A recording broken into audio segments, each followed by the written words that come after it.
اسی طرح قصاص اور دیت کا معاملہ ہے. تو یہ ساری یعنی کہ یہ احکامات جو آج ہماری شریعت کے اندر ہیں وہ پہلے بھی اسی طریقے سے تھے. اور اللہ نے فرمایا کہ تورات اللہ نے نازل فرمائی اور اس میں بھی ہدایت تھی اور نور تھا. یحکم بہا النبیون الذین اسلموا للذین ہادوا والربانیون. اور اس کے مطابق جو انبیاء تھے، جو اللہ کے فرما بردار بندے تھے، وہ یہودیوں کو حکم دیتے رہتے تھے. یعنی کہ جو تورات اللہ نے نازل فرمائی تھی تو بنی اسرائیل کے جو علماء تھے وہ اس تورات کی روشنی میں جو بھی مسائل آتے تھے ان کا حل پیش کرتے تھے اور اس کے مطابق لوگوں کو مسئلے مسائل بتاتے تھے، ان کو فتویٰ دیتے تھے. جس طرح آج ہم اگر کوئی ہمارے پاس مسئلہ آئے گا، اب تو انبیاء نہیں ہیں تو علماء اور جو اللہ کے نیک بندے ہیں اب یہ ذمہ داری ان کی ہے. تو جو بھی اگر کوئی مسئلہ لے کر آتا ہے، کوئی فتویٰ پوچھتا ہے، تو ہم نے سب سے پہلے قرآن کو دیکھنا ہوتا ہے، احادیث رسول صلی اللہ علیہ وسلم کو دیکھنا ہوتا ہے. اس کی روشنی میں جو ہے وہ مسئلہ بیان کیا جاتا ہے، فتویٰ دیا جاتا ہے. تو اسی طریقے سے جو انبیاء سابقہ تھے وہ یعنی کہ اس تورات کے مطابق لوگوں کو مسئلے مسائل بیان کرتے تھے اور اللہ کے جو احکامات تھے وہ احکامات ان تک پہنچاتے تھے. اور پھر جو ہے فرمایا کہ والربانیون، اور ان کے جو اولیاء تھے. اولیاء جو جس طرح ہمارے ہاں اسلام کے اندر ہم اولیاء کرام کا ایک کانسیپٹ ہے اللہ کے نیک بندوں کا اور روحانی بندوں کا، یعنی کہ ہم نے جب ہم تذکرہ کرتے ہیں تو ان کو اولیاء کرام کہتے ہیں. ٹھیک ہے نا، اولیاء کرام یعنی اللہ کے دوست، اللہ کے محبوب. ٹھیک ہے نا. تو یہ جو ولایت کا کانسیپٹ ہے وہ بنی اسرائیل کے اندر بھی تھا، پہلے نبیوں میں بھی تھا. جس طرح حضرت سلیمان علیہ السلام کی یعنی کہ امت میں جو ان کا ایک یعنی کہ درباری تھا اور اس امت کا ایک ولی تھا آصف بن برقیہ، جس نے ملکہ بلقیس کا تخت جو ہے جو کوسوں دور رکھا ہوا تھا وہ پلک جھپکتے میں حضرت سلیمان علیہ السلام کے دربار میں لا کر رکھ دیا تھا. تو وہ بھی حضرت سلیمان علیہ السلام کی امت کا ایک ولی تھا. ٹھیک ہے نا. اسی طرح حضور نبی اکرم صلی اللہ علیہ وسلم کی امت میں اولیاء کرام ہیں، پھر ان کے درجات ہیں، ان کے مراتب ہیں. تو یہ جو کام تھا کہ تورات سے جو احکامات کو بیان کرنا، تورات سے مسائل کا استنباط کر کے لوگوں کو بتانا، یہ نبی بھی کرتے رہے، پھر جو اولیاء کرام تھے وہ کرتے رہے. والاحبار، اور احبار کہتے ہیں ان کے علماء کو. تو ربانیون یعنی جو اللہ والے، رب سے ربانیون ہیں، جو اللہ والے تھے، جو رب والے تھے یعنی اولیاء کرام تھے وہ بھی. والاحبار، اور جو ان کے علماء تھے وہ بھی اسی کے مطابق فیصلے کرتے رہے. تو یہ ایک سلسلہ اس طریقے سے چلتا رہا کہ کتاب نازل ہوئی تورات، اور علماء بنی اسرائیل اور بنی اسرائیل کے اولیاء اور بنی اسرائیل کے جو علماء تھے وہ جو امت تھی، بنی اسرائیل کے لوگ تھے، ان کو اللہ کے احکامات اس سے پہنچاتے رہے اور مسئلے مسائل ان کو بیان کرتے رہے. بما استحفظوا من کتاب اللہ وکانوا علیہ شہداء. کیونکہ وہ اللہ کی کتاب کے محافظ بنائے گئے تھے.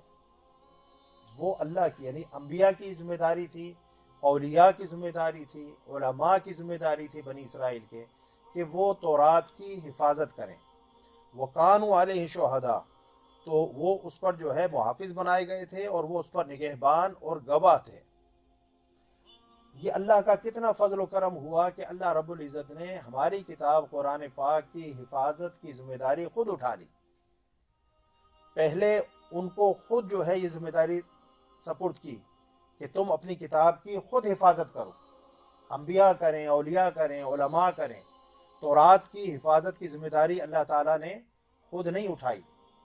لیکن جب قرآن کی باری آئی، چونکہ قرآن اللہ کی آخری کتاب تھی، آخری کلام تھا، اس کے بعد کوئی اور کتاب نہیں آنی تھی، تو اس کو اللہ تعالیٰ نے ہر قسم کی تحریف سے، تبدیلی سے، آلٹریشن سے، ڈسٹورشن سے محفوظ رکھنا تھا.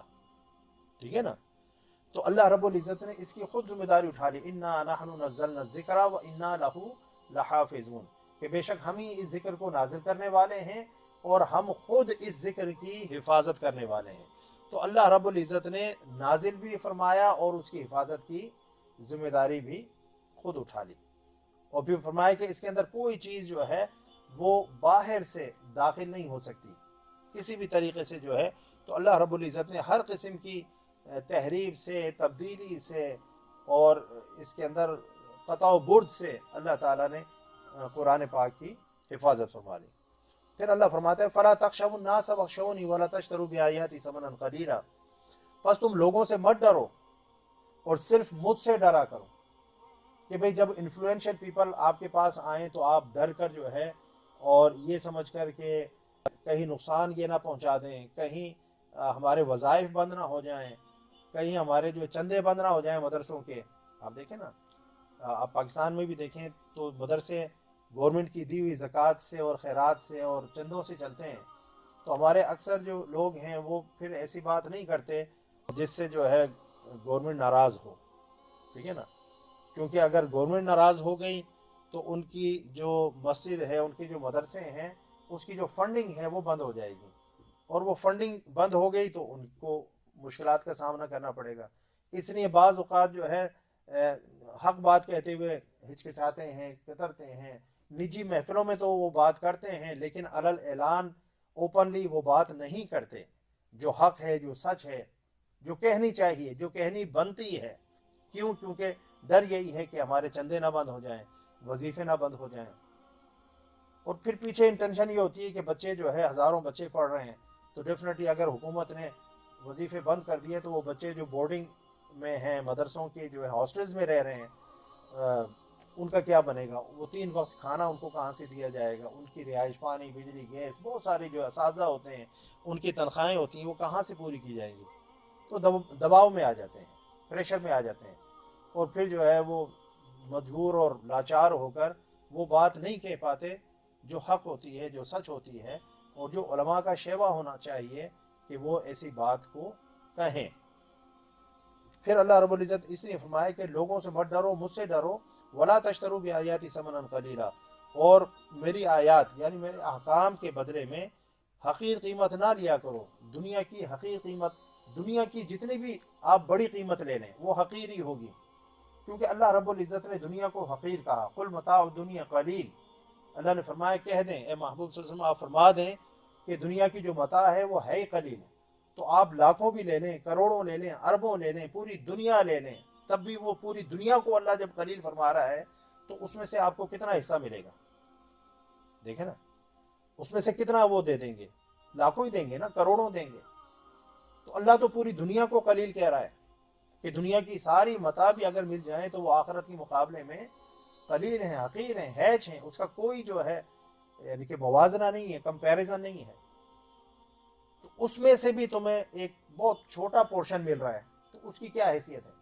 تو اللہ تعالیٰ پھر فرما رہا ہے کہ میری آیات کو، میرے احکام کو دنیا کی حقیر قیمت کے بدلے نہ لیا کرو۔ ایک مورل اسٹینڈنگ ہونی چاہیے، تمہارے اخلاق کا ایک معیار ہونا چاہیے، تمہارے کردار کا ایک معیار ہونا چاہیے۔ جب دین، شریعت، اللہ کے احکامات کی عزت کی بات آئے، اس کے دین کے وقار کی بات آئے، تو بے شک جو بھی نقصان ہوتا ہے اور بے شک جو بھی جو ہے خسارہ آپ کو برداشت کرنا پڑے، آپ برداشت کرنے کے لیے تیار ہوں، لیکن حق کے لیے ہمیشہ جو ہے جرت اور بہادری کے ساتھ کھڑا ہونا سیکھنا چاہیے۔ یہ علماء کی اور اولیاء اعظام کی کا کردار ہونا چاہیے، اور جب یہ بات عوام الناس اپنے علماء میں اور اپنے جو ہے نیک بندوں میں، پیران اعظام کے اندر جو ہے دیکھیں گے تو اس سے ان کی بھی اخلاقی تربیت ہوگی، ان کے اندر بھی اخلاقی جرت پیدا ہوگی۔ جب وہ دیکھتے ہیں کہ ہمارے جو ہے بڑے بڑے علماء اور بڑے بڑے پیران کرام جا کر جو ہے بادشاہوں سے مل رہے ہیں، وزرائے اعظم سے مل رہے ہیں، صدور سے مل رہے ہیں، جھپیاں ڈال رہے ہیں، اور ان کی یعنی کہ در دولت پر حاضری دینے میں جو ہے فخر محسوس کر رہے ہیں، تو اس سے جو ہے ان کا جو وقار ہے وہ کم ہوتا ہے۔ اللہ نے فرمایا وَمَن لَّمْ يَحْكُم بِمَا أَنزَلَ اللَّهُ فَأُولَٰئِكَ هُمُ الْكَافِرُونَ، اور جو شخص اللہ کے نازل کردہ حکم کے مطابق فیصلہ نہ کرے اور حکومت نہ کرے سو وہی لوگ کافر ہیں۔ یعنی اللہ رب العزت نے جو احکامات حلال و حرام کے اور دیگر معاملات جو اللہ تعالی نے نازل فرمائے ہیں، تو حکومتوں کا یہ کام بنتا ہے، عدلیہ کا یہ کام بنتا ہے، جو اولو الامر ہیں ان کا یہ کام بنتا ہے کہ اس کے مطابق فیصلہ کریں۔ اگر کوئی سربراہ مملکت ہے تو اپنی حکومت کو قرآن و سنت کے مطابق چلائے۔ اگر کوئی قاضی ہے، عدلیہ میں جو ہے جج کے منصب پر بیٹھا ہوا ہے، تو وہ یعنی کہ اپنی عدالت کو دین و شریعت اور اللہ اور اس کے رسول کے احکامات کے مطابق چلائے اور اس کے مطابق جو ہے وہ فیصلہ دے.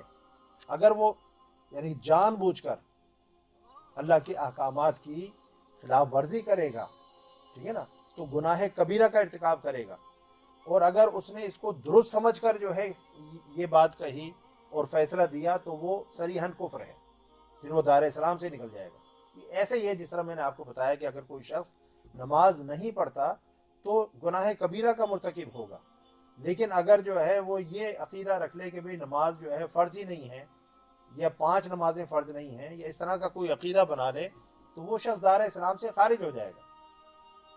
تو اس لیے جو ہے اللہ نے فرمایا کہ جو لوگ جو ہے اللہ کے نازل کردہ حکم کے مطابق فیصلہ نہ کریں وہ لوگ کافر ہیں. آگے فرمایا وہ لوگ ظالم ہیں، پھر آگے فرمایا وہ لوگ فاسق ہیں. یعنی کہ یہ 3 مختلف آگے جو ہے جو آیات آ رہی ہیں تو اللہ نے اسی یعنی کہ رکوع کے اندر ایسے لوگوں کو جو اللہ کے نازل کردہ احکام کے مطابق یعنی کہ فیصلہ نہیں کرتے اور حکومت نہیں کرتے، اللہ تعالیٰ نے ان کو کافر بھی کہا، اللہ تعالیٰ نے ان کو ظالم بھی کہا، اللہ تعالیٰ نے ان کو فاسق بھی کہا.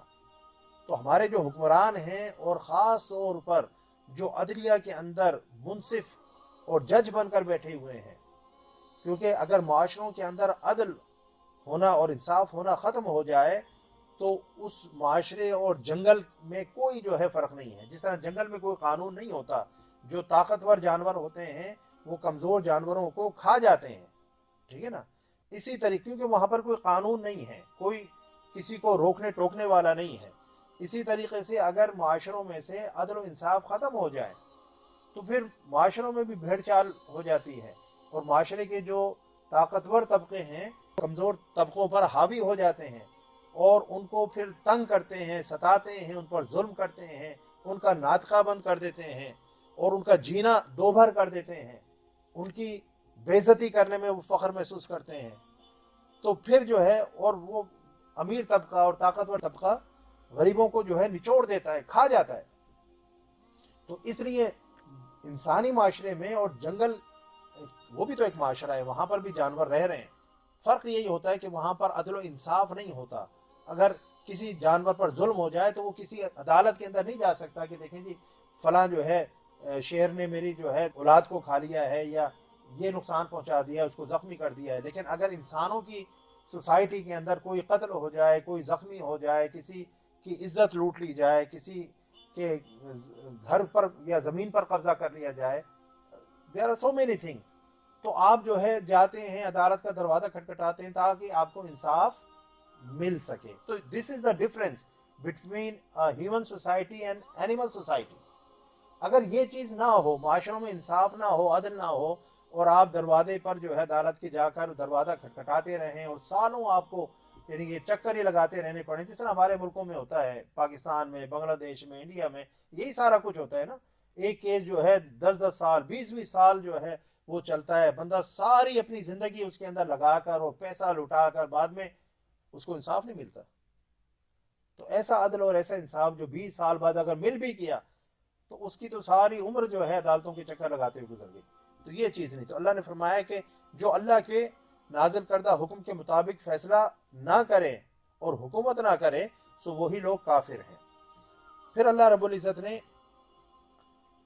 جو دیت ہے اور قصاص ہے اس کے آگے جو ہے جس طرح ہم نے پیچھے پڑھا کہ ایک شخص کو جو ہے ظلم اور زیادتی کے ساتھ قتل کرنا ایسے ہی ہے گویا پوری انسانیت کو قتل کیا گیا، اور ایک شخص کی جان بچانا ایسے ہے گویا آپ نے پوری انسانیت کو بچا لیا. کیونکہ انسانوں سے جو ہے افراد سے معاشرہ جنم لیتا ہے. تو اگر افراد قتل ہونے شروع ہو جائیں تو یہ تو پورے معاشرے کے اندر فساد و بربادی ہے. تو آپ یہ نہیں کہہ سکتے کہ یار کوئی نہیں ایک ہی بندہ تو قتل ہوا ہے. نہیں، ایک بندہ ہوا، کل کو 2 قتل ہوں گے، کل کو 10 قتل ہوں گے، کل کو 100 بندے قتل ہوں گے. تو جہاں پر جو ہے ایک فساد پیدا ہو رہا ہے آپ اس فساد کو روکیں، اور اس کا بہترین طریقہ یہ ہے کہ آپ جو ہے جس شخص نے وہ فساد پیدا کرنے کی کوشش کی ہے، جس شخص نے اس ظلم کا ارتکاب کیا ہے، اس کو ایسی سزا دی جائے کہ وہ باقی لوگوں کے لیے عبرت کا نشان بن جائے اور کوئی دوسرا شخص ایسے عمل کے قریب نہ جا پائے. ٹھیک ہے نا. تو وہ بھی اللہ نے تورات کے اندر یعنی کہ احکامات نازل فرمائے تھے. اب اللہ نے فرمایا کہ وَكَتَبْنَا عَلَيْهِمْ فِيهَا أَنَّ النَّفْسَ بِالنَّفْسِ وَالْعَيْنَ بِالْعَيْنِ وَالْأَنْفَ بِالْأَنْفِ وَالْأُذُنَ بِالْأُذُنِ وَالسِّنَّ بِالسِّنِّ وَالْجُرُوحَ قِصَاص. اور ہم نے اس تورات میں ان پر فرض کر دیا تھا. اب یہ کوئی چیز جو آپشنل نہیں تھی، یہ فرض تھا. قصاص دیت کے جو احکامات تھے یہ لازمی اوبلیگیٹری احکامات تھے. ٹھیک ہے نا. تو اللہ فرما رہا ہے کہ ہم نے اس تورات میں ان پر فرض کر دیا تھا. کیا فرض کر دیا تھا؟ کہ جان کے بدلے جان، آنکھ کے عوض آنکھ، اور ناک کے بدلے ناک، کان کے عوض کان، اور دانت کے بدلے دانت، اور زخموں میں بھی بدلہ ہے. تو یہ تو ایک اللہ تعالیٰ نے ایک جنرل جو لا ہے وہ بیان کر دیا کہ اگر کوئی شخص کسی کی جان لے گا تو اس کے یعنی کہ قصاص میں اس کی جان لی جائے گی. اگر کوئی کسی کی آنکھ جو ہے یعنی کہ ضائع کرتا ہے تو اس کی آنکھ یعنی لی جائے گی. ناک کے بدلے میں ناک، کان کے بدلے میں کان، دانتوں کے بدلے میں دانت. جس طرح کا زخم لگایا اسی طرح کا زخم اس کو لگایا جائے گا. تو یہ تو ایسے. لیکن پھر اللہ رب العزت نے، کیونکہ اللہ تعالیٰ معافی کو پسند کرتا ہے، ٹھیک ہے نا. اچھا، یہاں پر یہ کہ حضور نبی اکرم صلی اللہ علیہ وسلم نے، کیونکہ یہ عمومی حکم ہے، اب اس کا انکار نہیں آیا، تو یہ بھی شریعت اسلامی کے اندر جس طرح تورات کے اندر یہ حکم تھا، اسی طریقے سے حضور نبی اکرم صلی اللہ علیہ وسلم کی شریعت میں بھی یہ حکم برقرار ہے کہ آنکھ کے بدلے آنکھ، جان کے بدلے جان، کان کے بدلے. یہ جس طرح تورات میں تھا، بنی اسرائیل کے لیے تھا، بعین ہی اسی طرح سے یہ حکم شریعت اسلامی کے اندر، شریعت محمدی کے اندر بھی موجود ہے. اس میں عموم ہے. اب اس میں دیکھیں، اس میں مسلمان اور کافر کی بھی تفریق نہیں ہے. قرآن کی جو آیت ہے وہ ایبسلیوٹ ہے، مطلق ہے. اس میں جو ہے جنرل ہے، اس میں عموم ہے. ٹھیک ہے نا. کہ چاہے وہ شخص جو ہے مثالی طور پر اگر کسی مسلمان نے کافر کو مار دیا تو کیا بدلے میں مسلمان کو مارا جائے گا یا نہیں؟ تو جواب یہ ہے کہ اگر وہ مسلمان معاہد ہے، یعنی ایسا وہ کافر معاہد ہے، ایسا کافر ہے جس کے ساتھ معاہدہ ہوا ہے، ٹھیک ہے نا، کانٹریکٹ ہوا ہے، یا وہ شخص جو ہے اسلامی ریاست کے اندر رہتا ہے کافر اسلامی ریاست کے اندر رہتا ہے. اب پاکستان جیسے اسلامی ریاست ہے، وہاں پر اگر کوئی مسلمان اٹھ کر کسی کافر کو، چاہے وہ عیسائی ہے جو بھی ہو، اس کو اگر وہ قتل کر دے تو اس صورت کے اندر قصاص میں مسلمان کو جو ہے اس کی جان لی جائے گی.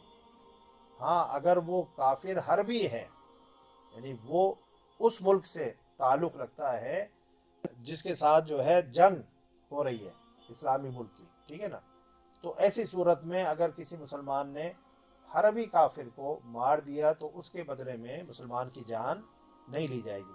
حضور نبی اکرم صلی اللہ علیہ وسلم کے دور میں ایک مسلمان تھا، اس نے یہودی کو مار دیا، تو آپ صلی اللہ علیہ وسلم نے قصاص لیا اور یہودی کی جان کے بدلے میں آپ صلی اللہ علیہ وسلم نے مسلمان کو سزا دی، اور اس کو سزا دی گئی، قصاص میں اس کی بھی جان لی گئی. تو کہنے کا مقصد یہ ہے کہ کوئی بھی ہو، مسلمان ہو کافر ہو، اگر وہ اسلامی ریاست کے اندر رہ رہا ہے تو اگر کسی مسلمان نے کافر کو قتل کر دیا یا کافر نے مسلمان کو قتل کر دیا تو دونوں کو قصاص میں قتل کیا جائے گا، اور باقی بھی معاملات ایسے ہیں. لیکن فمن تصدق به فهو کفارۃ اللہ، اللہ نے فرمایا کہ اور جو شخص اس قصاص کو صدقہ کر دے یعنی معاف کر دے، ٹھیک ہے نا، تو اللہ تعالیٰ نے فرمایا تو یہ اس کے گناہوں کے لیے کفارہ ہوگا. دیکھیں نا، انسان جو ہے گناہ کا پتلا ہے، خطا کار ہے، تو بہت سارے انسان سے گناہ ہو جاتے ہیں، ٹھیک ہے نا. تو اگر انسان دوسروں کی غلطیوں کو، دوسروں کے گناہوں کو معاف کرنا سیکھے اور ان پر پردہ پوشی کرے اور معاف کر دے، ایک بہت بڑا یعنی کہ ایک اسٹیپ ہوتا ہے. تو اللہ رب العزت اس کے ذریعے سے انسان کے جو ہے، حضور نبی اکرم صلی اللہ علیہ وسلم نے فرمایا کہ اللہ تعالیٰ اس کے درجات بلند فرماتا ہے، اس کے گناہوں کو مٹاتا ہے جو شخص دوسروں کو معاف کرتا ہے. تو معاف کرنے کا جو ہے بہت اجر و ثواب ہے. یہاں پر بھی فرمایا کہ ایک طریقہ تو یہ ہے کہ جس شخص نے آپ کے حق میں زیادتی کی ہے آپ اسے بدلہ لے لیں. وَجَزَاءُ سَیِّئَةٍ سَیِّئَةٌ مِثْلُهَا، کہ برائی کا بدلہ اسی کے مثل برائی ہے، یعنی کہ جس طرح سے اس نے آپ کے ساتھ کیا ہے آپ بھی اسی طریقے سے اس کا جواب دینے کا رائٹ رکھتے ہیں، حق رکھتے ہیں۔ اگر کسی نے آپ کو ایک تھپڑ مارا ہے تو آپ ایک تھپڑ اس کو مار سکتے ہیں، لیکن فرمایا کہ فمن تصدق بہ فہو کفارۃ اللہ، تو جو شخص اس کو جو ہے صدقہ کر دے، یعنی قصاص کو معاف کر دے، تو یہ اس کے گناہوں کے لیے کفارہ ہو جائے گا۔ دوسرے مقام پر فرمایا فمن عفا واصلح فاجرہ علی اللہ، کہ جس شخص نے معاف کر دیا اور اصلاح کر لی، اس کا اجر اللہ کے ذمے ہے۔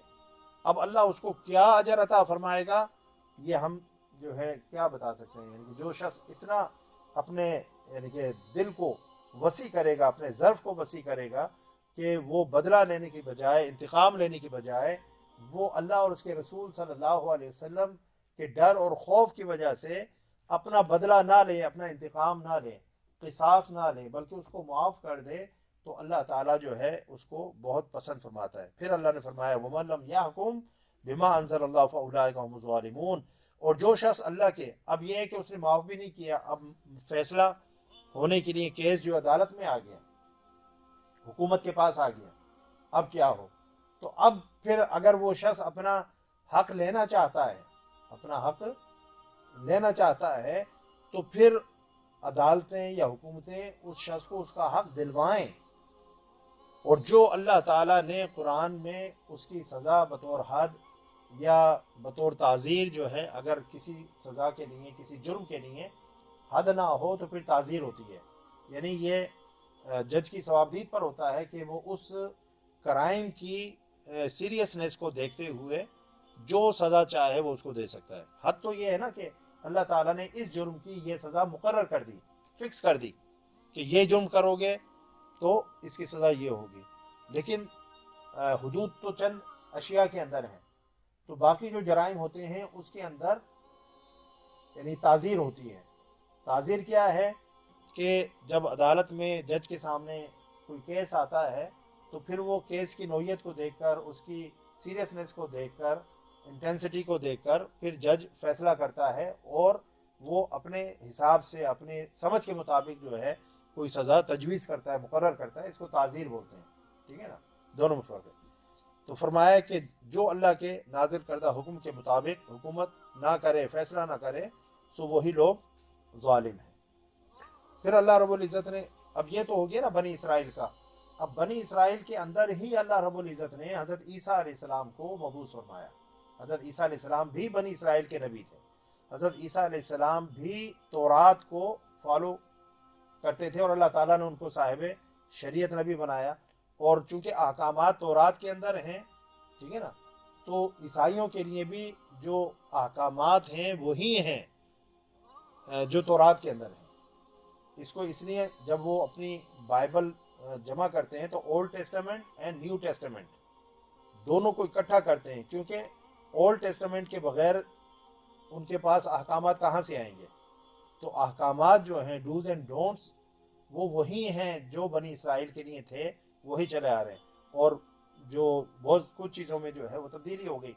تو اب اللہ رب العزت حضرت عیسیٰ علیہ السلام کے بارے میں ارشاد فرما رہے ہیں کہ وَقَفَّيْنَا عَلَىٰ آثَارِهِمْ بِعِیسَىٰ ابْنِ مَرْیَمَ مُصَدِّقًا لِمَا بَیْنَ یَدَیْہِ مِنَ التَّوْرَاةِ، اور ہم نے ان پیغمبروں کے پیچھے، یعنی جو بنی اسرائیل کے پیغمبر تھے، ان کے پیچھے انہی کے نقوش قدم پر عیسیٰ ابن مریم کو بھیجا۔ اب حضرت عیسیٰ ابن مریم بھی جو تھے وہ بنی اسرائیل کے جو انبیاء تھے ان کے نقش قدم پر چلتے ہوئے اور ان کی تعلیمات پر عمل کرتے ہوئے تشریف لائے، اللہ نے ان کو بھیجا۔ مصدقا لما بین یدیہ من التوراۃ، جو اپنے سے پہلی کی کتاب تورات کی تصدیق کرنے والے تھے۔ تو حضرت عیسیٰ علیہ السلام آئے تو آپ نے بھی تورات کے احکامات کی آپ نے تصدیق فرمائی، اس کے علاوہ اللہ رب العزت نے ان کو انجیل عطا فرمائی، وآتینا الانجیل، کہ اللہ رب العزت نے ہم نے ان کو انجیل عطا کی، فیہ ہدی و نور، جس میں ہدایت اور نور تھا۔ اب آپ نے دیکھا کہ پیچھے ہم نے تورات کا ذکر کیا، اس میں بھی اللہ رب العزت نے فرمایا کہ انا انزلنا التوراۃ فیہا ہدی و نور، اس میں بھی ہدایت اور نور، اور انجیل کے بارے میں بھی اللہ رب العزت نے ارشاد فرمایا کہ اس میں ہدایت اور نور ہے۔ قرآن کو بھی اللہ رب العزت نے فرمایا ہدی للمتقین، اس میں ہدایت ہے، اور قد جاءکم من اللہ نور و کتاب مبین۔ تو قرآن بھی نور ہے. تو مقصد جتنے بھی، کیونکہ کلام تو اللہ کے ہیں اور نازل وہ اللہ کی طرف سے ہوئے ہیں، تو ہر کتاب جو منزل من اللہ تھی، من جانب اللہ تھی، وہ ہدایت کا سرچشمہ بھی تھی، وہ نور بھی تھی، ٹھیک ہے نا، ظلمتوں کو دور کرنے والی تھی، چاہے وہ تورات ہو، زبور ہو، انجیل ہو یا قرآن پاک ہو. آخری کتاب اللہ کی جو ہے وہ قرآن پاک ہے، وہ اللہ کا آخری کلام ہے، اور وہ تعریف لفظی سے اور تعریف یعنی کہ مانوی سے مبرہ ہے. معنی کے اندر کچھ نہ کچھ جو ہے لوگ اپنے حساب سے، اپنے عقیدے کے حساب سے گنجائش نکال لیتے ہیں، لیکن تعریف لفظی تو ممکن ہی نہیں ہے کہ ساری دنیا کے اندر قرآن پاک کا ایک ہی نسخہ وہ رائج ہے، اور حفاظ کرام یعنی چھوٹے چھوٹے بچے وہ قرآن پاک کے حافظ ہیں. تو اللہ تعالیٰ نے اس کی حفاظت کا ایسا بندوبست فرما دیا ہے کہ اب اس میں اگر کوئی تبدیلی کرنا بھی چاہے، زیر زبر پیش کی بھی تبدیلی کرنا چاہے، تو یہ ممکن نہیں ہے. کیونکہ اگر 2 ارب مسلمان ہیں تو 2 ارب مسلمانوں میں کوئی 10 کروڑ تو مسلمان حافظ قرآن ہوں گے نا، ٹھیک ہے نا، یا 5 کروڑ ہوں گے. اب کروڑوں میں جب لوگ حافظ قرآن ہیں، اور آج کے دور میں جب ایوری تھنگ از کمپیوٹرائز، اب وہ دور تو نہیں ہے نا پرانا دور، تو یہ پاسبل نہیں ہے کہ قرآن پاک کے اندر اب اس اسٹیج کے اوپر آ کر تبدیلی کسی طریقے سے ہو سکے. اور جب اللہ نے خود ذمہ داری لے لی حفاظت کی، تو پھر تو ویسے ہی جو ہے یہ امپاسبل ہو گیا.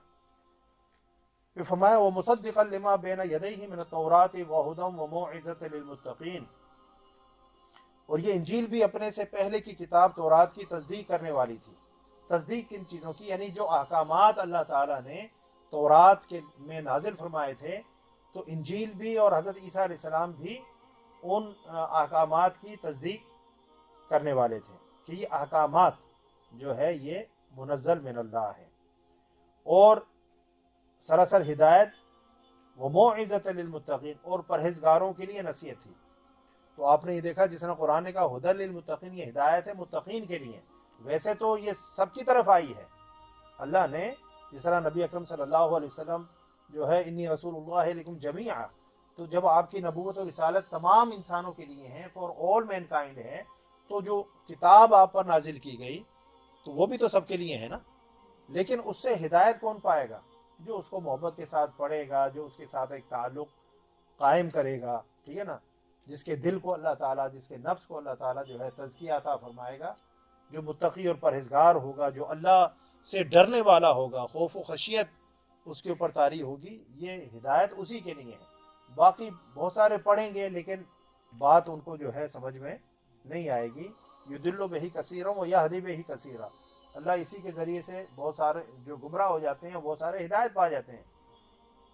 جن کے دلوں میں نفاق ہوتا ہے وہ کہتے ہیں کہ یہ مثالیں جو اللہ تعالیٰ دے رہا ہے، ان مثالوں سے اس کی کیا مراد ہے، اور یہ اللہ ہو کر اس قسم کی مثالیں کیوں دیتا ہے. تو اللہ نے فرمایا کہ اللہ تعالیٰ جو ہے حقیر سے حقیر چیز کی مثال دیتے ہوئے بھی نہیں شرماتا. اگر بات سمجھانی مقصود ہے اور اس سمجھانے کے لیے آپ کسی چھوٹی چیز کو بھی بطور مثال پیش کرتے ہیں تاکہ بات سمجھ میں آ جائے، کلام سمجھ میں آ جائے، جو چیز اس کو جو ہے کنوے کی جا رہی ہے وہ اس کو کنوے ہو جائے، تو اس میں کوئی حرج نہیں ہے. تو اللہ فرماتا ہے میں مچھر اور مکھی جیسی جو چھوٹی چیزیں ہیں ان کی مثال دینے سے بھی نہیں شرماتا.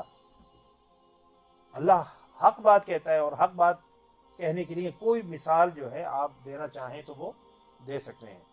تو تورات بھی ہدایت تھی، نور تھی اور نصیحت تھی مومنوں کے لیے، متقین کے لیے. انجیل کا بھی یہی معاملہ تھا، اور قرآن پاک بھی اسی طریقے سے ہدایت ہے، نور ہے اور موعظت ہے مومنین کے لیے اور متقین کے لیے.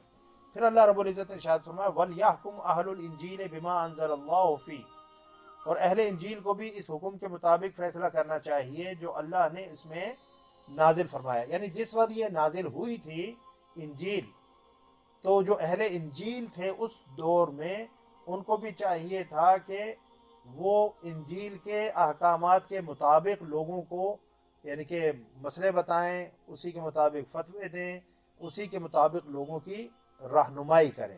ٹھیک ہے نا. اس کا معنی یہ نہیں ہے کہ جس دور میں قرآن نازل ہو رہا ہے تو اس دور میں یہ حکم دیا جا رہا ہے کہ تم انجیل کے مطابق جو ہے حکم لگاؤ، نہیں، وہ دور گزر گیا۔ جب ایک دوسرا نبی آ گیا تو باقی جو پچھلی جو شریعت تھی وہ منسوخ ہو گئی۔ اب جو حکم لگایا جائے گا، جو فیصلہ ہوگا، جو مسئلہ بیان کیا جائے گا، جو موجودہ شریعت ہے، جو موجودہ کتاب ہے اور جو موجودہ نبی ہے، اس کے حساب سے ہوگا۔ پھر اللہ رب العزت نے ارشاد فرمایا وَمَن لَّمْ يَحْكُم بِمَا أَنزَلَ اللَّهُ فَأُولَٰئِكَ هُمُ الْفَاسِقُونَ، اور جو شخص اللہ کے نازل کردہ حکم کے مطابق فیصلہ نہ کرے، حکومت نہ کرے، سو وہی لوگ فاسق ہیں۔ تو آپ نے دیکھا کہ 3 جگہوں پر اللہ تعالیٰ نے ان لوگوں کے بارے میں، ان اشخاص کے بارے میں جو اللہ کے نازل کردہ احکامات کے مطابق فیصلہ نہیں کرتے، چاہے وہ انفرادی لوگ ہوں، عدلیہ کے ججز ہوں، حکومت ہو، ٹھیک ہے نا، کوئی بھی ہو، یا ایون جو ہے کوئی سربراہ خاندان ہے، اپنے ہیڈ آف دا فیملی ہے، اس کے پاس بھی بہت سارے معاملات فیصلے کے لیے آتے ہیں، ٹھیک ہے نا، کوئی پنچایت کا سربراہ ہے، کوئی اپنی برادری کا سربراہ ہے، یعنی کسی بھی اعتبار سے اگر اس کی کوئی پوزیشن ایسی ہے کہ وہ لوگوں کے درمیان حکم بنایا جاتا ہے، اس کو فیصلے کے لیے جو ہے لوگ اس کی طرف رجوع کرتے ہیں، ہوتے ہیں نا، فیملیز کے اندر بھی ہوتے ہیں، کسی یعنی بزرگ کو، کسی بڑے کو آگے کیا جاتا ہے کہ جی آپ فیصلہ کریں، تو جب وہ فیصلہ کرے تو اللہ اور اس کے رسول کے جو احکامات ہیں ان احکامات کو مد نظر رکھتے ہوئے اور ان کی روشنی میں فیصلہ کرے۔ اس وقت جو ہے وہ اپنے نفس کی پرستش نہ کرے، ٹھیک ہے نا، اپنے نفع نقصان کو نہ دیکھے، اور یعنی کہ ہیرا پھیری نہ کرے کہ اگر ہو سکتا ہے کسی ایک پارٹی کی طرف سے اس کو کوئی آفر ہو جائے، کچھ پیشکش ہو جائے، وہ جو اللہ نے فرمایا کہ حقیر دام کے بدلے جو ہے میری آیتوں کو مت بیچو، تو بعض اوقات ایسا ہوتا ہے کہ انفلوئنس کیا جاتا ہے کسی ایک طرف سے کہ یار آپ کو حاکم بنایا گیا ہے، فیصلہ کرنے کی ذمہ داری آپ کے سپورٹ کی گئی ہے، تو آپ تھوڑی ہماری جو ہے وہ طرفداری کر دیں۔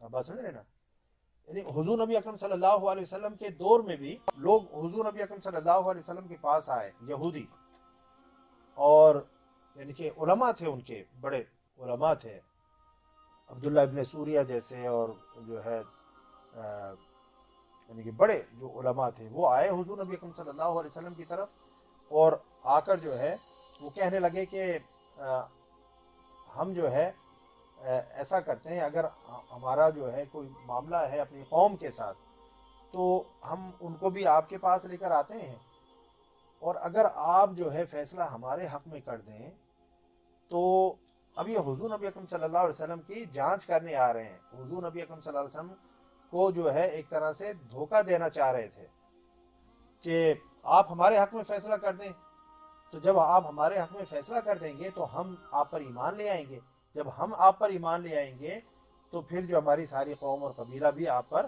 ایمان لے آئے گا۔ تو اس طرح سے حضور نبی اکرم صلی اللہ علیہ وسلم کو راہ حق سے ہٹانا چاہتے تھے، تو حضور نبی اکرم صلی اللہ علیہ وسلم نے انکار فرما دیا۔ تو حضور نبی اکرم صلی اللہ علیہ وسلم کا معمول کیا تھا اور ان کی پریکٹس کیا تھی کہ جب بھی کوئی کیس آتا تھا آپ کی بارگاہ میں انصاف کے لیے اور فیصلے کے لیے، تو آپ صلی اللہ علیہ وسلم ہمیشہ میرٹ کے اوپر فیصلہ کرتے تھے، کبھی آپ یہ نہیں دیکھتے تھے کہ یہ مسلمان ہے، یہ کافر ہے، یہ عیسائی ہے، یہ یہودی ہے، تو یہ مسلمان ہے تو میں اس کی سائڈ لوں کیونکہ یہ میرا کلمہ پڑھتا ہے، نہیں۔ حضور نبی اکرم صلی اللہ علیہ وسلم نے ہمیشہ اگر مسلمان قصور پر ہے، غلطی پر ہے، اس کی مسٹیک ہے، اس نے جرم کیا ہے، تو آپ صلی اللہ علیہ وسلم آپ بالکل جو ہے اس کو وہ سزا دیتے تھے، اور جو بھی یہودی ہو، عیسائی ہو، اس کو انصاف مہیا کرتے تھے۔ اسی لیے آپ کا ایک جو ہے یہ معیار تھا اور ایک اعتماد تھا یہودیوں اور عیسائیوں کا اور سب کا کہ کچھ بھی ہو جائے محمد کی بارگاہ میں اگر صلی اللہ علیہ وسلم کوئی معاملہ ہم لے کر جائیں تو وہاں سے انصاف ہی ملے گا، عدل ہی ملے گا۔ اس لیے یہودی بھی آپ کے پاس آتے تھے، عیسائی بھی آپ کے پاس آتے تھے، منافقین بھی آتے تھے، سب آتے تھے۔ تو حضور نبی اکرم صلی اللہ علیہ وسلم کو اللہ رب العزت نے یعنی کہ اس طرح کا ایک یعنی کہ کردار عطا فرمایا تھا، ایسی سیرت اور ایسا اسوہ عطا فرمایا تھا کہ اپنوں کے لیے، پرایوں کے لیے آپ جو ہے بالکل یکساں تھے، کوئی فرق نہیں کرتے تھے۔ پھر اللہ رب العزت نے جو ہے فرمایا کہ وَأَنزَلْنَا إِلَيْكَ الْكِتَابَ بِالْحَقِّ مُصَدِّقًا لِمَا بَيْنَ يَدَيْهِ مِنَ الْكِتَابِ۔ اب دیکھیں تورات کی بات ہو گئی، انجیل کی بات ہو گئی، اب اللہ تعالیٰ قرآن پاک کی بات فرما رہا ہے۔ اے نبی مکرم، ہم نے آپ کی طرف بھی سچائی کے ساتھ کتاب نازل فرمائی ہے جو اپنے سے پہلے کی کتاب کی تصدیق کرنے والی ہے اور اس کے اصل احکام پر اور مضامین پر نگہبان ہیں۔ وَمُهَيْمِنًا عَلَيْهِ، اس پر نگہبان بھی ہے، اس کی محافظ بھی ہے، نگہبان بھی ہے۔ تو کیا دو چیزیں اللہ تعالیٰ نے بیان فرمائی کہ مصدق ہے، یعنی جو احکامات اللہ نے تورات میں انجیل میں نازل فرمائے قرآن اس کی مصدق ہے، اور محافظ اور نگہبان بھی ہے۔ کیونکہ دیکھیں نا، جو تورات یا انجیل ہے اس میں تبدیلی ہوئی، لیکن یہ بھی کہنا زیادتی ہے کہ اس میں 100% تبدیلی ہو گئی، ٹھیک ہے، کچھ حد تک جو ہے تبدیلی انہوں نے کی، لیکن بہت سارے جو احکامات تھے وہ بعینی اسی طریقے سے کتاب کے اندر موجود تھے اس وقت بھی جب حضور نبی اکرم صلی اللہ علیہ وسلم پر قرآن اتر رہا تھا، ٹھیک ہے نا۔ تو اس وقت بھی جب زنا کی سزا رجم کا معاملہ ہوا تو حضور نبی اکرم صلی اللہ علیہ وسلم نے فرمایا، انہوں نے ہاتھ رکھ دیا تو آپ نے فرمایا اس ہاتھ کو اٹھاؤ، اس کے نیچے وہی آیت تھی، آیت رجم۔ تو ان کی تورات میں اس وقت بھی جو ہے موجود تھی کہ اگر کوئی شخص جو ہے بدکاری کرے، زنا کرے، شادی شدہ ہو تو اس کو سزا کے طور پر رجم کیا جائے گا۔ تو قرآن اب دیکھیں، اچھا پھر اس کے ساتھ بہت ساری تبدیلیاں بھی ہو گئیں تورات اور انجیل میں۔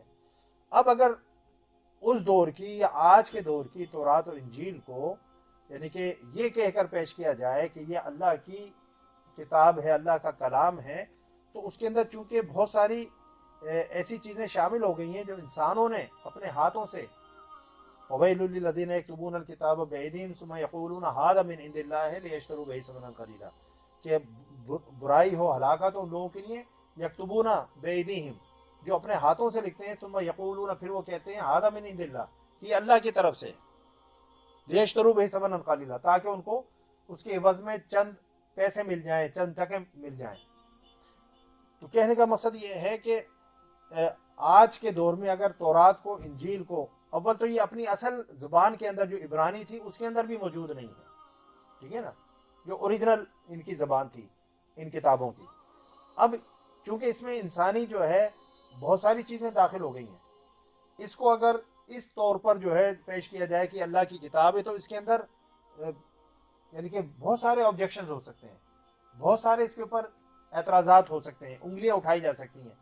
اب یہ کہ یہ کتابیں بھی اللہ کی بارگاہ سے آئیں، منزل من اللہ تھیں، من جانب اللہ تھیں، اس بات کو قرآن نے کنفرم کیا ہے۔ قرآن نے ان کی یعنی کہ گارنٹی دی ہے کہ یہ کتابیں تھیں اصلاً اللہ کی بارگاہ سے، یہ بھی اللہ کا کلام ہے، تورات بھی اللہ کا کلام ہے، زبور بھی اللہ کا کلام ہے، انجیل بھی جو ہے اللہ کا کلام ہے، اوریجنلی they were from اللہ سبحانہ و تعالی، ٹھیک ہے نا۔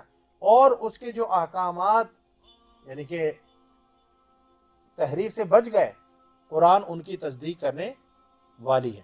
تو جن جن چیزوں کی قرآن نے تصدیق کر دی، ٹھیک ہے نا، سمجھ رہے ہیں کہ وہ یعنی کہ احکامات وہی ہیں جو حضرت موسیٰ علیہ السلام پر اللہ نے نازل فرمائے یا حضرت عیسیٰ علیہ السلام پر اللہ نے نازل فرمائے، وہ اوریجنل ہیں جن کی تصدیق قرآن نے کر دی۔ جس طرح سے جو ہے آج بھی میں نے بتایا زنا کی سزا جو رجم، وہ بھی، اور قصاص کے حوالے سے بھی جو ہم نے معاملات پڑھے وہ بھی تورات میں، انجیل میں اسی طریقے سے ہیں۔ اب بس سنیں، پھر اللہ نے فرمایا فَاحْكُم بَيْنَهُم بِمَا أَنزَلَ اللَّهُ، پس آپ ان کے درمیان ان احکام کے مطابق فیصلہ فرمائیں جو اللہ نے نازل فرمائے ہیں۔ اب آپ دیکھیں اللہ تعالیٰ یہ نہیں فرما رہا کہ آپ ان کے فیصلے ان کی کتاب کے مطابق فرمائیں یا عیسائیوں کے فیصلے ان کی کتاب کے مطابق نازل فرمائیں، نہیں۔ جب کوئی نبی جو ہے صاحب شریعت، نبی اور رسول جو ہے موجود ہو تو اس کے لیے لازم ہے کہ جو کتاب اللہ اس کو عطا فرما رہا ہے، جو دین شریعت اللہ نے اس کو عطا فرمایا ہے، وہ اس کے حساب سے فیصلے کرے، ٹھیک ہے نا۔ اچھا، اب مثال کے طور پر جو ہے یہ جو چیزیں، جو احکامات سابقہ کتابوں میں تھیں اور اللہ نے ان کو تبدیل نہیں فرمایا، اور وہ جو ہے حضور نبی اکرم صلی اللہ علیہ وسلم کی شریعت میں بھی بعینی ویسے ہی ہیں، تو ہم ان پر عمل کرتے ہیں، لیکن ہمارا عمل کرنا اس طور پر نہیں ہے کہ ہم تورات یا انجیل کی تعلیمات پر عمل کر رہے ہیں، چونکہ ہماری کتاب کے اندر بھی وہ چیزیں آ گئیں اور ہمارے نبی نے بھی جو ہے اس کے بارے میں ارشاد فرما دیا، تو اب یہ دین محمدی اور شریعت محمدی صلی اللہ علیہ وسلم کا حصہ بن گئی۔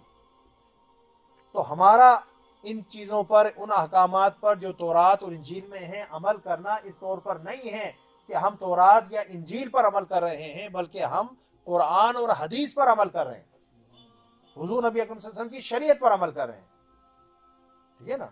اور ایمان میں تو ہمارے یہ ہے کہ سارے نبی جو ہے برحق تھے اور اللہ کی طرف سے آئے تھے، اور ساری کتاب جو اصلاً اللہ کی بارگاہ سے نازل ہوئی تھیں، وہ کتابیں جو ہے وہ اللہ کی طرف سے تھیں، وہ اللہ کا کلام تھا، ہم اس کے اوپر ایمان رکھتے ہیں۔ لیکن جو موجودہ تورات اور انجیل ہے اور اس کے اندر جو بہت ساری تحریفات ہو گئی ہیں، تو ان کو ماننا تو ہمارے لیے لازم نہیں ہے، ٹھیک ہے نا۔ اب جو چیز ہماری دین، شریعت اور قرآن کی تعلیمات سے کنٹراڈکٹ ہوگی، اور تورات میں ہوگی، زبور میں ہوگی، کنٹراڈکٹ ہوگی، ہم اس کو نہیں مانیں گے، ہم اس کو نہیں لیں گے۔ تو اللہ نے فرمایا کہ فَاحْكُم بَيْنَهُم بِمَا أَنزَلَ اللَّهُ، بس آپ ان کے درمیان ان احکام کے مطابق فیصلہ فرمائیں جو اللہ نے نازل فرمائے ہیں۔ وَلَا تَتَّبِعْ أَهْوَاءَهُمْ عَمَّا جَاءَكَ مِنَ الْحَقِّ، اور آپ ان کی خواہشات کی پیروی نہ کریں اس حق سے دور ہو کر جو آپ کے پاس آ چکا ہے۔ تو چونکہ وہ یہودی آئے تھے اور چاہتے تھے کہ آپ ان کے حساب سے جو فیصلہ کر دیں، ان کے حق میں فیصلہ کر دیں، اس طریقے سے وہ آپ کو حق سے، چونکہ دیکھیں نا، ایک ظلم اور زیادتی کا ساتھ دینا تو یہ حق نہیں ہے نا۔ حق تو یہ ہے کہ آپ انصاف کریں، عدل کریں۔ اگر حضور نبی اکرم صلی اللہ علیہ وسلم، جو کہ ممکن نہیں تھا، ان کی بات مان لیتے کہ اچھا ٹھیک ہے، یعنی ان کی پیشکش کیا تھی کہ آپ ہمارے حق میں فیصلہ دے دیں، تو ہم چونکہ بڑے بڑے علماء ہیں، جید علماء ہیں، معتبر علماء ہیں، لوگ ہماری پیروی کرتے ہیں، ہماری بات مانتے ہیں، تو جب وہ ہمیں دیکھیں گے کہ ہم ایمان لے آئے ہیں آپ پر، تو وہ بھی آپ پر ایمان لے آئیں گے۔ تو یہ ان کا پلان تھا، لاتے وہ پھر بھی نہیں، لیکن وہ یعنی کہ دیکھنا چاہتے تھے، کیونکہ ایک نبی اور رسول جو ہے، اگر وہ اللہ کا سچا نبی اور رسول ہے تو وہ کبھی بھی حق سے روگردانی نہیں کرے گا، کبھی بھی وہ حق کے خلاف نہیں جائے گا، چاہے اس میں اس کا جتنا بھی فائدہ ہو۔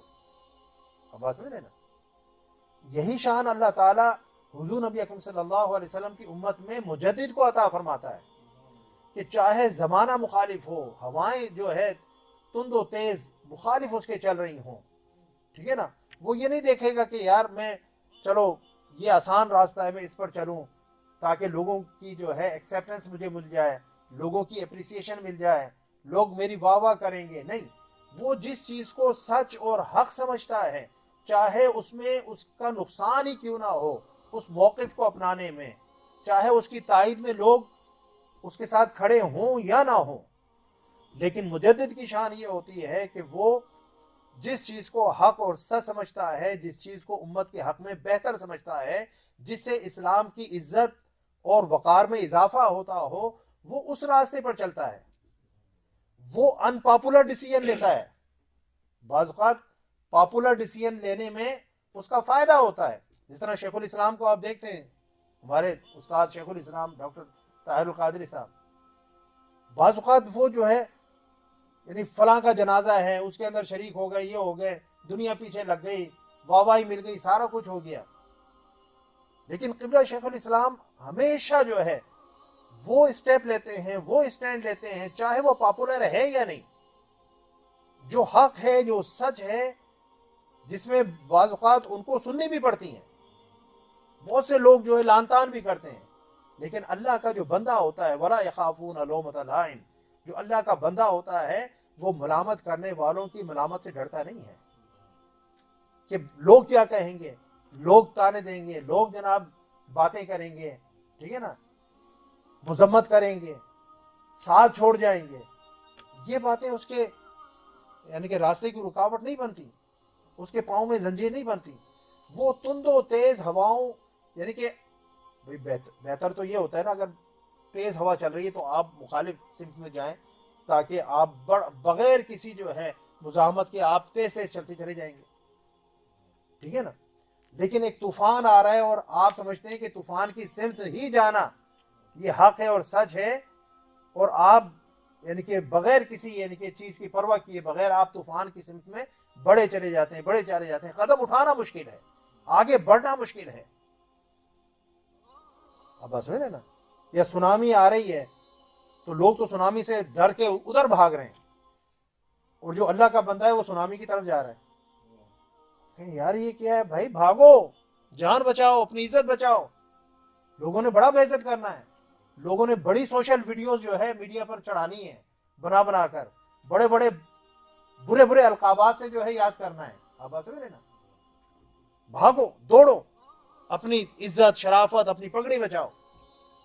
لیکن جو مجدد ہوگا وہ اس چیز کو نہیں سوچے گا، وہ ہواؤں سے ٹکرا جائے گا، وہ سونامی کا مقابلہ کرے گا، وہ پہاڑوں سے ٹکرا جائے گا. وہ آسان راستہ کیوں؟ کیونکہ اس نے دین کی تجدید کرنی ہے.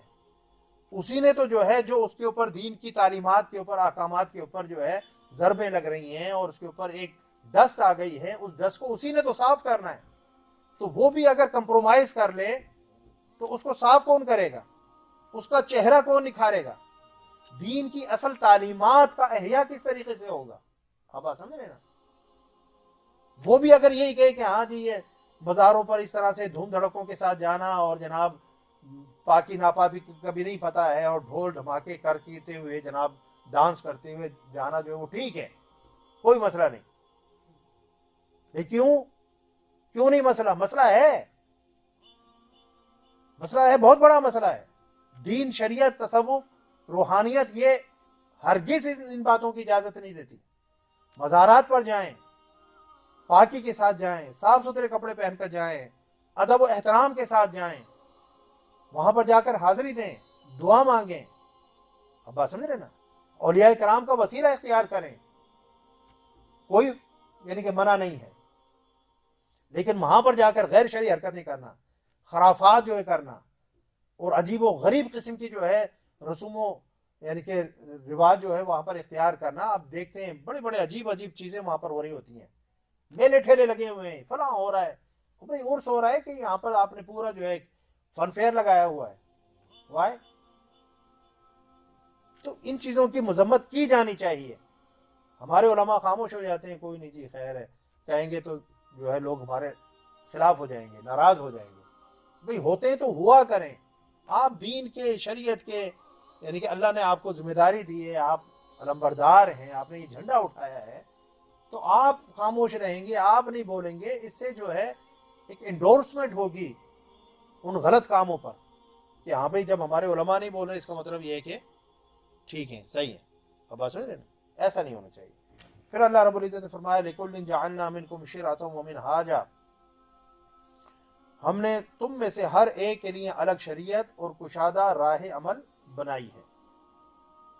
اب اس آیت کا ہرگز یہ مطلب نہیں ہے شریعت دین کو بولتے ہیں نا، ٹھیک ہے نا؟ تو دین اسلام تو ایک ہی ہے، حضرت آدم علیہ السلام سے لے کر حضرت محمد مصطفیٰ صلی اللہ علیہ وسلم تک دین اسلام تو ایک ہی ہے. ان الدین عند اللہ الاسلام، اللہ نے فرمایا. پھر فرمایا ومن یبتغی غیر الاسلام دینا فلن یقبل منہ اليوم اکملت لکم دینکم واتممت علیکم نعمتی ورضیت لکم الاسلام دینا. تو دین اور شریعت تو ایک ہے. اب یہاں پر ہے کہ اللہ نے فرمایا اور ہم نے تم میں سے ہر ایک کے لیے الگ شریعت. تو بات یہ ہے کہ کچھ نہ کچھ تو مختلف ہی تھا نا، کیونکہ ہر شریعت اس دور کے مطابق، اس دور کے انسانوں کے احوال کے مطابق جو ہے اللہ تعالیٰ نے کچھ چیزیں تو ایسی تھی نا جو ان چینجبل تھیں. عقائد کے اندر میں نے آپ کو بات کی، تو حضرت آدم علیہ السلام سے لے کر حضرت محمد مصطفیٰ صلی اللہ علیہ وسلم تک ہر نبی کا اور اس کی امت کا یہی عقیدہ تھا کہ اللہ ایک ہے. اس کے اندر تو کوئی تبدیلی نہیں ہوئی. اللہ کے جو نبی ہیں وہ برحق ہیں، اس میں کوئی تبدیلی نہیں ہوئی، کتابوں میں کوئی تبدیلی نہیں ہوئی ان پر ایمان لانے میں. ملائکہ ہیں، میں نے جو بتایا عقائد کی جو چیزیں ہیں، تو وہ تو ساری جو ہے.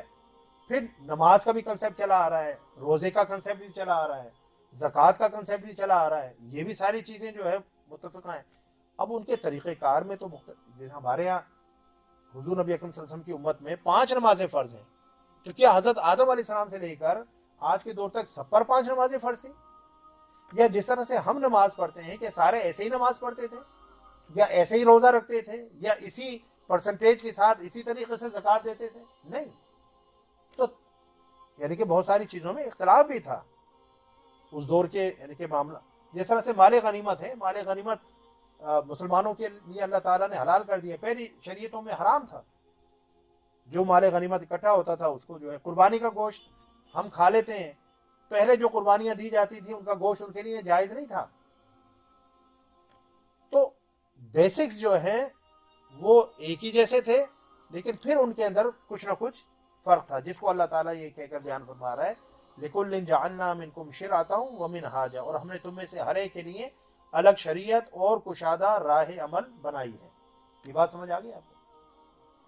بولو شاء اللہ لجعلکم امۃ واحدہ، اور اگر اللہ چاہتا تو تم سب کو ایک ہی امت بنا دیتا، ایک ہی شریعت پر متفق فرما دیتا، یعنی احکام میں اعمال میں کوئی فرق نہ ہوتا. لیکن اللہ نے ایسا نہیں کیا کیونکہ یہ جبر ہو جاتا. اللہ نے ہمیں اختیار دیا ہے، انبیاء کو بھیج کر، کتابوں کو نازل فرما کر اللہ تعالیٰ نے حق اور سچ اور باطل کو، دونوں راستوں کو ایک دوسرے سے جدا کر دیا. فَهَدَيْنَاهُ النَّجْدَيْنِ إِمَّا شَاكِرًا وَإِمَّا كَفُورًا، ہم نے دونوں راستے جو ہے ان کی ہدایت دے دی ہے، سجا دی ہے، بتا دیا ہے کہ یہ جو ہے میرا راستہ ہے، یہ میرے انبیاء کا راستہ ہے، یہ میرے اولیاء کا راستہ ہے، یہ نیک صالحین لوگوں کا راستہ ہے. پھر قرآن میں بھی اللہ نے فرما دیا اور ہمیں دعا سکھا دی، اہدنا الصراط المستقیم صراط الذین انعمت علیہم غیر المغضوب علیہم ولا الضالین. اب اس آیت سے بھی پتہ لگ رہا ہے کہ راستے دو ہیں، ایک راستہ اس کے انعام یافتہ بندوں کا راستہ ہے اور دوسرا راستہ ان لوگوں کا ہے جن پر اللہ نے لعنت فرمائی ہے، جن پر اللہ نے اپنا غیظ و غضب نازل فرمایا ہے، جو گمراہ ہو گئے، جو بھٹک گئے، جو راہ راست سے ہٹ گئے. وہ یہودی تھے، عیسائی تھے، وہ مشرک ہیں، وہ سورج پرست ہیں، وہ آگ پرست ہیں، وہ ستارہ پرست ہیں، وہ مختلف قسم کے پھر وہ لوگ ہیں جو اللہ کو مانتے ہی نہیں ہیں. ٹھیک ہے نا؟ تو اللہ رب العزت اگر سب کو ایک دین پر، ایک راستے پر لانا چاہے تو اس کے لیے کوئی مشکل ہے؟ ٹھیک ہے نا؟ ہم اس کے پیدا کرنا ہے، ہمارا سارا سسٹم، سارا نظام جو ہے اس کے کنٹرول میں ہے. وہ جب چاہتا ہے ہمیں سلا دیتا ہے، وہ جب چاہتا ہے ہمیں اٹھا دیتا ہے. ایک میکینزم جو ہے اللہ تعالیٰ نے بنا دیا ہے. اگر وہ چاہتا تو ہمارے اندر یہ جرت ہی نہ ہوتی کہ ہم اللہ تعالیٰ سے اختلاف کرتے یا اس راستے پر نہ چلتے جو حق اور سچ کا راستہ ہے، جو صراط مستقیم ہے. ٹھیک ہے نا؟ اب دیکھیں نا، اب جس طرح ملائکہ ہیں وہ بھی تو اللہ کی مخلوق ہے نا، انسان بھی اللہ کی مخلوق ہیں، جنات بھی اللہ کی مخلوق ہیں. تو اللہ تعالیٰ نے اپنی قدرت وہاں پر دکھا دی نا. ملائکہ کے معاملے میں اللہ نے اپنی قدرت دکھائی کہ لا یعصون اللہ ما امرہم ویفعلون ما یؤمرون، کہ اللہ کے حکم کو منع کرنے اور اس کا انکار کرنے، اس کو ریجیکٹ کرنے کی یعنی کہ طاقت ہی نہیں رکھتے. اور جو اللہ ان کو حکم دیتا ہے وہ اس حکم کو بجا لاتے ہیں. تو ایک مثال تو موجود ہے نا کہ اللہ نے ملائکہ کو صرف نیک کام کرنے کا پابند فرما دیا ہے. ملائکہ میں مومن اور کافر نہیں ہے. سارے مومن ہیں یا نہیں؟ سارے ملائکہ مومن ہیں.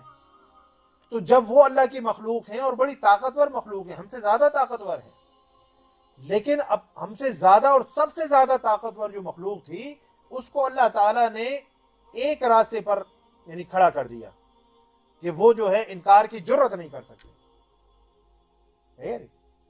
شیطان نے جو انکار کیا تھا تو شیطان ملائکہ میں سے نہیں تھا، وہ جنات میں سے تھا، اور جنات کو اللہ تعالیٰ نے یعنی کہ انکار کرنے کی بھی طاقت عطا فرمائی ہے. یہ بات سمجھ آ گیا؟ تو اللہ تعالیٰ جب اپنی طاقت، اپنی قدرت ملائکہ جو بڑی زبردست جو ہے اللہ کی مخلوق ہے اس میں دکھا سکتا ہے تو کیا ہمیں ایک راستے پر جمع نہیں فرما سکتا تھا؟ فرما سکتا تھا. لیکن اگر وہ ایک راستے پر ہمیں جمع فرما دیتا تو پھر جنت کی تو چلو ضرورت ہوتی، پھر دوزخ کی ضرورت ہی نہیں تھی، کیونکہ پھر کسی نے جو ہے برے اعمال کرنے ہی نہیں تھے، سب نے نیک اعمال کرنے تھے اور سب نے پھر جنت میں ہی جانا تھا. پھر امتحان نہیں تھا. ٹھیک ہے نا؟ پھر امتحان ٹیسٹ نہیں تھا.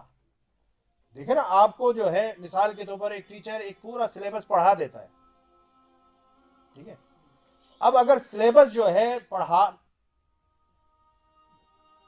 اگر سلیبس پڑھانے کے بعد امتحان نہ ہو اور آپ کو اگلی کلاس کے اندر بھیج دیا جائے، پھر اگلی کلاس میں بھی امتحان نہ ہو، سلیبس پڑھا دیا جائے، پھر اگلی کلاس میں بھیج دیا جائے، تو ایسا تو نہیں ہوتا نا۔ ٹیسٹ کیوں ہوتا ہے؟ ٹیسٹ اس لیے ہوتا ہے کہ بھئی جو ٹیچر نے جو ہے اس کو پڑھایا ہے، جو سلیبس ختم کیا گیا ہے، دیکھیں چیک کریں کہ اس کو آتا کتنا ہے، اس نے یعنی کہ ڈائجسٹ کتنا کیا ہے، اس نے اس کے اوپر جو ہے کتنا ہارڈ ورک کیا ہے، ٹھیک ہے نا۔ تو بعض ایسے ہوتے ہیں کہ جناب وہ کچھ ان کے پاس ہوتا ہی نہیں ہے لکھنے کے لیے، وہ پیپر ہی خالی دے آتے ہیں۔ کچھ ایسے ہوتے ہیں جو تھوڑا بہت لکھ دیتے ہیں، کچھ ایسے ہوتے ہیں جو بہت اچھا لکھتے ہیں۔ اب آپ دیکھیں نا کیٹیگریز بن گئی ایک ہی کلاس کے اندر، کچھ ایسے ہیں ان کو سارے سوالات آتے ہیں، ان کے جوابات، کچھ ایسے ہیں جن کو بہت کچھ آتے ہیں کچھ نہیں آتے، اور کچھ ایسے ہوتے ہیں کہ وہ کہتے ہیں جی مجھے تو کچھ بھی نہیں آتا ہے یا نہیں۔ اب تینوں کو اگر ایک ہی طرح سے ٹریٹ کیا جائے تو یہ صحیح بات ہے؟ صحیح بات نہیں ہے نا۔ اب یہ کیسے پتہ لگے گا کہ سارے جو ہے ان میں سے کون کس کیٹیگری کا ہے؟ جب تک امتحان نہیں ہوگا، ایگزام نہیں ہوگا، ٹیسٹ نہیں ہوگا، اس وقت تک پتہ کیسے لگے گا؟ اب بات سمجھ رہے نا۔ تو اللہ رب العزت نے جو ہے ایک نصاب، ایک سلیبس، یہ قرآن یہ نصاب ہے، سلیبس ہے، انبیاء نے آ کر، پھر اولیاء نے، علماء نے اس سلیبس کو جو ہے لوگوں کو پڑھایا کہ اللہ یہ کہہ رہا ہے، یہ اس کے احکامات ہیں، یہ کرنا ہے، یہ نہیں کرنا، یہ حلال ہے، یہ حرام ہے، ٹھیک ہے نا۔ اب اس کے اوپر کون کتنا چلا، کون نہیں چلا، ٹھیک ہے نا، اس کی آزادی اللہ رب العزت نے، یہ ایک سینٹر ہے جس کو ایگزامینیشن ہال کہا جاتا ہے۔ جب تک ہم اس سینٹر کے اندر موجود ہیں، ٹھیک ہے نا، آپ اگر کچھ نہیں لکھ رہے پیپر کے اندر، جو ایگزامینر آ رہا ہے، ٹھیک ہے نا، چیک کر رہا ہے، وہ آپ کو کچھ نہیں کہے گا۔ آپ لکھیں تب بھی کچھ نہیں کہے گا، نہ لکھیں تب بھی کچھ نہیں کہے گا، 3 گھنٹے آپ بالکل بیٹھے رہیں سوچتے رہیں تب بھی کچھ نہیں کہے گا۔ آپ پورا پیپر خالی اس کو پکڑا دیں، وہ یہ نہیں کہے گا کہ بھئی آپ نے لکھا کیوں نہیں۔ آپ نے سارا پیپر بھر دیا، وہ یہ نہیں کہے گا یار آپ نے ماشاءاللہ بہت اچھا لکھا، کچھ نہیں۔ اب فیصلہ کب ہوگا؟ فیصلہ تو بعد میں ہوگا۔ جس نے لکھا ہے پھر اس کے حساب سے اس کو گریڈز ملیں گے، اور جس نے نہیں لکھا اسی حساب سے اس کو جو فیل کیا جائے گا۔ تو ہم دنیا میں جو آئے ہیں، دنیا میں جو ہمیں بھیجا گیا ہے، یہاں پر یہ سوالات ہیں جو ہمیں بتا دیے گئے ہیں کہ قبر کے اندر ہوگا من ربو کا، ما دینو کا، ما کنت تقول فی حق ھذا الرجل، یہ سارے سوالات ہمیں بتا دیے گئے ہیں کہ بھی ان کے بارے میں پوچھا جائے گا۔ پھر قیامت کے اندر اللہ تعالیٰ ان چیزوں کے بارے میں سب چیزوں کا بتا دیا ہے۔ یہاں پر فریڈم ہے، یہاں پر جو چاہیں ہم کرتے رہیں، جب وہاں پر جائیں گے تو وہاں پر پھر حساب کتاب ہوگا، پوچھا جائے گا۔ تو جس نے کچھ لکھا ہوگا، جس نے کچھ کیا ہوگا دین و شریعت کے مطابق، وہ پاس ہو جائے گا۔ جو پاس ہو جائے گا اس کو جنت میں بھیج دیا جائے گا، اور جس نے کیا ہی کچھ نہیں ہوگا، پیپر خالی جو ہے دنیا کے اندر دیا ہوگا۔ عمل کی بھی ایک کتاب ہے نا، کتاب عمل کے اندر یہ جو ہے کرامن کاتبین یکتبون ما، کہ جو ہم کرتے ہیں وہ اس کو لکھتے ہیں۔ تو اگر ہماری نیک اعمال کی جو کتاب ہے اس میں لکھا ہوا ہی کچھ نہیں ہے، ہم نے کیا ہی کچھ نہیں ہے، اس میں لکھا ہوا ہی کچھ نہیں ہے، اور دوسری جو کتاب ہے وہ بھری پڑی ہے سیاہ کرتوتوں سے، تو پھر کیا ہوگا؟ وہ رکھی جائیں گی۔ اگر نیک اعمال کا پلڑا جو بھاری ہو گیا جنت میں بھیج دیا جائے گا، برے اعمال کا پلڑا بھاری ہو گیا جہنم میں بھیج دیا جائے گا۔ یہ ہے سمپل۔ تو اس لیے اللہ نے فرمایا کہ وَلَوْ اللَّهُ لَجَعَلَكُمْ أُمَّةً وَاحِدَةً وَلَٰكِن لِيَبْلُوَكُمْ فِي مَا آتَاكُمْ، اور اگر اللہ چاہتا تو تم سب کو ایک شریعت پر متفق ایک ہی امت بنا دیتا، لیکن وہ تمہیں ان الگ الگ احکام میں آزمانا چاہتا ہے، ٹھیک ہے نا۔ کہیں پر سختی ہے، کہیں پر نرمی ہے، کہیں پر عمریں زیادہ ہیں، کہیں پر عمریں کم ہیں، بہت سارے معاملات کے اندر اللہ جو ہے، اللہ اکبر، تو اللہ تمہیں جو ہے آزمانا چاہتا ہے، جو اس نے تمہیں تمہارے حسب حال دیے ہیں، حسب حال دیے ہیں، جس طرح کے لوگ تھے اس طرح کی شریعت اور احکامات اللہ نے نازل فرمایا۔ فاستبقوا الخیرات، اللہ فرماتا ہے سو تم نیکیوں میں جلدی کرو، نیکیوں میں جلدی کرو، کیونکہ ان نیکیوں کی وجہ سے ہی حشر کے اندر تمہارا قد کاٹ جو ہے وہ بلند ہونا ہے، اور تمہیں اعلیٰ مقامات اور اعلیٰ درجات ملنے ہیں۔ تو فاستبقوا الخیرات، نیکیوں میں ایک دوسرے سے جو ہے سبقت لے جانے کی اور ایک دوسرے سے آگے نکلنے کی کوشش کیا کرو۔ ہم کن کاموں میں آگے بڑھنے کی کوشش کرتے ہیں؟ جی فلاں نے جو ہے میرے گاؤں میں یہ مکان بنایا ہے، اتنا اونچا جناب کوٹھا بنایا ہے، تو میں بھی اونچا کوٹھا جو چاڑنا ہے۔ اس نے فلاں گاڑی لی ہے تو اب میں نے بھی جناب اس کے یعنی کہ ٹکر کی گاڑی لینی ہے۔ اس نے یہ کام کیا ہے، اس نے اپنے بچی کی شادی جو ہے فلاں ہال میں کی ہے اور کھانوں میں جو اتنے کھانے دیے ہیں، تو میں نے بھی جناب اس سے بڑھ کر جو شادی کرنی ہے۔ ہمارے مقابلے جو ہے ان چیزوں کے اندر، دنیاوی معاملات کے اندر مقابلے ہیں۔ اور اللہ تعالیٰ کیا فرما رہا ہے؟ نیکیوں میں جلدی کرو، نیکیوں میں مسابقت کرو، نیکیوں میں ایک دوسرے سے آگے بڑھنے کی کوشش کرو کہ یار اس نے اللہ کی راہ میں اتنا خرچ کیا ہے، میں اتنا خرچ کروں گا۔ جس طرح حضرت عمر فاروق رضی اللہ تعالیٰ عنہ یہ سوچ کر کہ یعنی کہ آج میں ابو بکر کو اپنے سے آگے نہیں جانے دوں گا، انہوں نے اپنے گھر کا سارا مال جمع کیا، آدھا گھر والوں کے لیے چھوڑا، آدھا لے کر حضور نبی اکرم صلی اللہ علیہ وسلم کی بارگاہ میں حاضر ہو گئے، ٹھیک ہے نا۔ اور حضور نبی اکرم صلی اللہ علیہ وسلم نے پوچھا کہ ما ابقیت لأہلک، اے عمر تو نے اپنے گھر والوں کے لیے کیا چھوڑا ہے؟ تو آپ نے فرمایا کہ حضور میں نے آدھا مال اپنے گھر والوں کے لیے چھوڑ دیا ہے، آدھا آپ کی خدمت میں لے آیا ہوں۔ ادھر سے حضرت ابو بکر صدیق رضی اللہ تعالیٰ عنہ جو تشریف لے آئے اور آپ اپنے گھر کا سارا سامان اٹھا کر لے آئے اور حضور کی بارگاہ میں حضور کی خدمت میں پیش کر دیا۔ آپ صلی اللہ علیہ وسلم نے حضرت ابو بکر صدیق رضی اللہ تعالیٰ عنہ سے بھی وہی سوال کیا، ما ابقیت لأہلک یا ابا بکر، اے ابو بکر تو نے اپنے گھر والوں کے لیے کیا چھوڑا ہے؟ تو حضرت ابو بکر صدیق رضی اللہ تعالیٰ عنہ نے جو ہے جواب دیا کہ ابقیت لأہلی اللہ ورسولہ، کہ میں نے جو ہے اللہ اور اس کا رسول اپنے گھر والوں کے لیے چھوڑ دیا ہے، یعنی صرف اللہ اور اس کے رسول کا نام اور ذکر ہی میرے گھر میں ہے، باقی جتنی بھی چیزیں تھیں میں وہ ساری آپ کی خدمت میں لے آیا ہوں۔ حضرت عمر فاروق رضی اللہ تعالیٰ عنہ کہتے ہیں کہ میں پھر سمجھ گیا کہ میں ابو بکر سے جو ہے کسی معاملے میں آگے نہیں بڑھ سکتا۔ تو یہ ہے کہ نیکیوں کے اندر مقابلہ کرنا۔ پھر اللہ نے فرمایا الی اللہ مرجعکم جمیعا فینبئکم بما کنتم تعملون، اللہ ہی کی طرف تم سب کو پلٹنا ہے، پھر وہ تمہیں ان سب باتوں میں حق اور باطل سے آگاہ فرما دے گا۔ جب تم اللہ کی طرف پلٹ کر جاؤ گے تو کیا حق تھا، کیا سچ تھا، تم کس راستے پر چل رہے تھے اور کس راستے پر تمہیں چلنا چاہیے تھا، ٹھیک ہے نا، وہ ساری باتیں جو ہے اللہ تعالیٰ اس سے آگاہ فرما دے گا، اور ان چیزوں میں فَيُنَبِّئُكُم بِمَا كُنتُم فِيهِ تَخْتَلِفُونَ، اور پھر وہ تمہیں ان سب باتوں میں حق و باطل سے آگاہ فرما دے گا جن میں تم اختلاف کرتے رہتے تھے۔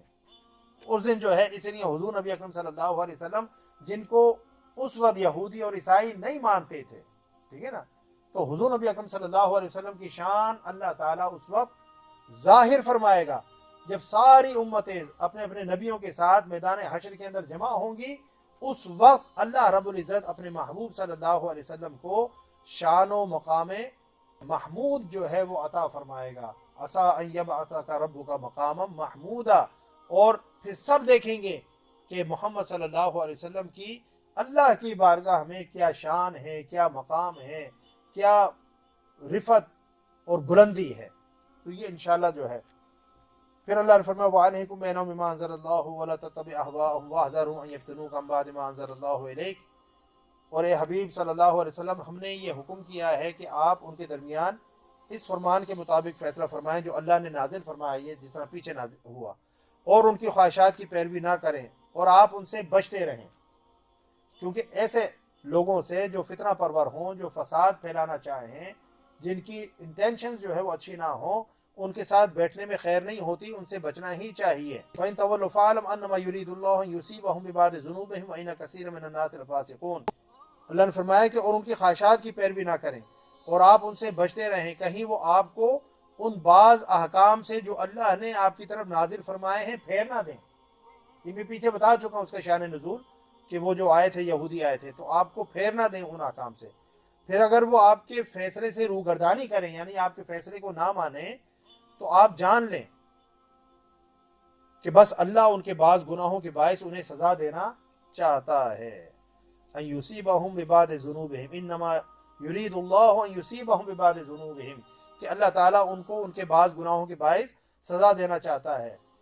تو اس کی صورتیں مختلف جو ہے اللہ نے جزیہ کی صورت کہ وہ یعنی کہ تاوان اور جزیہ اور گورنمنٹ کو جو ہے پیسے دے کر یعنی کہ رہنے پر مجبور ہو گئے.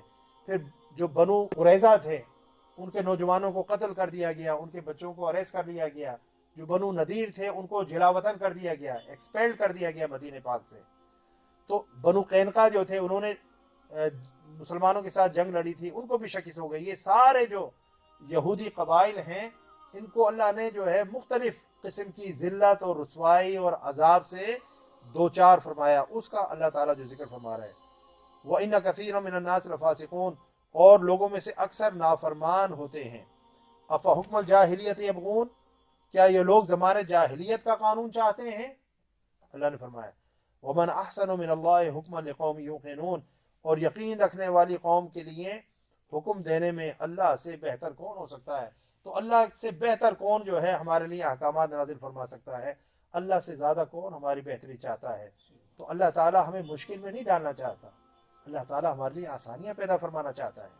اللہ تعالیٰ ہمیں ذلیل نہیں کرنا چاہتا, اللہ ہمیں عزت دینا چاہتا ہے. لیکن اس کے لیے کچھ شرائط ہیں, اس کے لیے ان شرائط کے اوپر عمل کرنا ضروری ہے.